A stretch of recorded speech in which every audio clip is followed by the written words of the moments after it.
ખેડામાંથી વધુ એક સમાચાર સામે આવ્યા છે। ખેડા જિલ્લાના સુપ્રસિદ્ધ યાત્રાધામ ડાકોરમાં વિકાસના નામે વિનાશનો ગંભીર આક્ષેપ સામે આવ્યો છે। અંગ્રેજો સમયથી 55 દુકાનોનું ડિમોલિશન કરવામાં આવ્યું અને તેને હવે 21 વર્ષ પૂર્ણ થઈ 22મું વર્ષ થયું છે, છતાં આજે પણ પીડિત વેપારીઓ ન્યાય માટે વાટ જોઈ રહ્યા છે। વેપારીઓએ જ્યુડિશિયલ કોર્ટથી લઈ અને સુપ્રીમ કોર્ટ સુધી લડત લડી હતી, જ્યાં સ્પષ્ટ આદેશ આપવામાં આવ્યો હતો કે વૈકલ્પિક વ્યવસ્થા કર્યા બાદ જ ડિમોલિશન કરવું, છતાં કોર્ટના આદેશને અવગણવા કરી અને વેપારીઓને રોજીરોટીથી વંચિત કર્યા હતા। વિકાસના નામે મંદિર પરિસરની 55 દુકાનો સાથે 250 વર્ષ જૂનું લક્ષ્મીનારાયણ મંદિર પણ તોડી પાડવામાં આવ્યું। આજે જગ્યા પાર્કિંગ અને ફેરિયાઓનો અડ્ડો બની ગઈ છે, જેના કારણે સ્થાનિક વેપારીઓ અને રહેવાસીઓમાં ભારે રોષ અને ફફડાટ છે તે જોવા મળી રહ્યો છે। મારું નામ બિપિન ચંદ્ર કાંતિલાલ શાહ, માવજીભાઈની ખડકી, ડાકોર, તાલુકો ઠાસરા।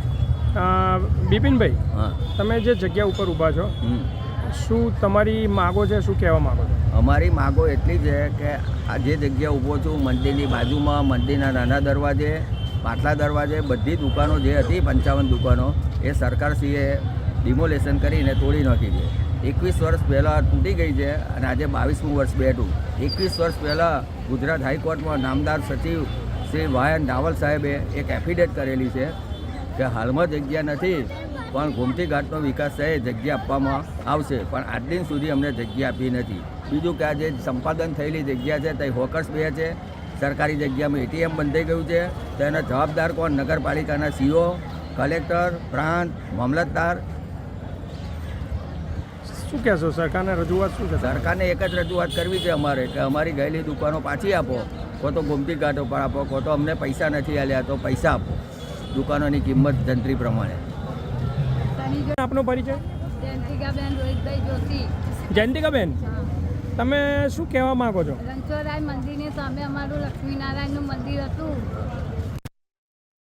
2000 આજે 22 વર્ષ થયા, હજુ અમને જગ્યા આપી નથી કોઈ દરગાહ લીધી, નથી કોઈ, અને પાર્કિંગમાં જગ્યા લઈ લીધી છે, પાર્કિંગો કરે છે, ફેરિયાવાળા બેસે છે, અને એમાં 52 દુકાનોવાળા હતા અને 52 જણ મરી ગયા છે, તો હજુ આ લોકો કશું અમને જગ્યા ફાળવતા નથી અને અમને ગોમતી પર જગ્યા આપવાની કહી હતી, તો હજુ અમને આપી નથી। આ બાબતે તમે કોઈ કોર્ટો લડેલા છો? અમે સુપ્રીમ સુધી હાઈકોર્ટ લગીને બધે લડેલા છે અને અમે મોદીને પણ ફેક્સ કરેલો હતો। શું કહેશો? સરકારને શું સરકારને શું કહેશો? સરકારને અમે એમ કહીએ છીએ કે અમને અમારી જગ્યા પાછી આપો, નહીં તો અમને અમારા પૈસા પાછા આપો। પરિચય? લલિતભાઈ વરદલાલ છે, રહેવાસી ડાકોર, ઉંમર વર્ષ 72।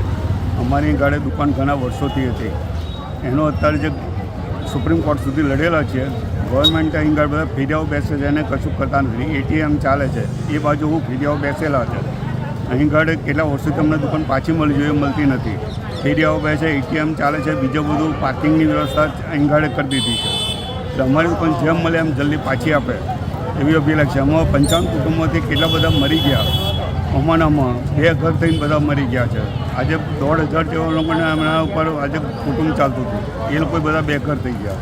તમારી માંગણી શું છે? અમારી માગણી અમારી દુકાન અમને ઓરિજિનલ જગ્યા પાછી આપે, એ જ અમારી માગણી। ટોટલ કેટલી દુકાનો? 55 દુકાનો। પરિચય? મારું નામ